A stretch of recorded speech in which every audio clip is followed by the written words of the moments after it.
ಸಹೋದರರು. ಇಡೀ ರಾಮಾಯಣವು ಅಣ್ಣ ತಮ್ಮಂದಿರ ಕತೆ. ರಾಮ, ಭರತ, ಲಕ್ಷ್ಮಣ, ಶತ್ರುಘ್ನರು ಚತುರ್ವಿಧ ಪುರುಷಾರ್ಥಕ್ಕೆ ಪ್ರತೀಕ.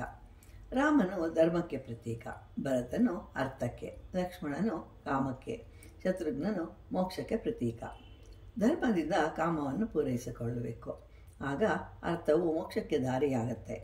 ಆದ್ದರಿಂದ ರಾಮ, ಲಕ್ಷ್ಮಣರು, ಭರತ, ಶತ್ರುಘ್ನರು ಎಂಬುದು ಪ್ರತೀತಿ. ರಾಮನ ನಂತರ ಜನಿಸಿದವನು ಭರತನು.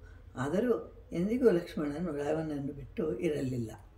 ಆದ್ದರಿಂದ ರಾಮ, ಭರತ, ಲಕ್ಷ್ಮಣ, ಶತ್ರುಘ್ನರಾದರೂ ರಾಮನೊಂದಿಗೆ ಎಂದಿಗೂ ಲಕ್ಷ್ಮಣನೇ ಇರುತ್ತಾನೆ, ಭರತನೊಂದಿಗೆ ಶತ್ರುಘ್ನನಿರುತ್ತಾನೆ. ರಾವಣನು ಲಂಕಾಧಿಪತಿ. ಅವನ ನಂತರ ಜನಿಸಿದವನು ವಿಭೀಷಣ. ಅವನ ತಮ್ಮ ಕುಂಭಕರ್ಣ. ಇವರೆಲ್ಲ ರಾಕ್ಷಸರು. ಇವರನ್ನು ಸಾತ್ವಿಕ, ರಾಜಸಿಕ ಹಾಗೂ ತಾಮಸಿಕ ಗುಣಗಳಿಗೆ ಹೋಲಿಸಿದ್ದಾರೆ. ರಾವಣ ರಾಜಸಿಕ ಗುಣದವನು, ವಿಭೀಷಣನು ಸಾತ್ವಿಕ ಗುಣದವನು, ಕುಂಭಕರ್ಣನು ತಾಮಸಿಕ ಗುಣಕ್ಕೆ ಪ್ರತೀಕ. ವಾಲಿ, ಸುಗ್ರೀವರು ಅಣ್ಣ ತಮ್ಮಂದಿರು. ಇವರಿಬ್ಬರು ಕಾಮ ಹಾಗೂ ಕ್ರೋಧಕ್ಕೆ ಪ್ರತೀಕ.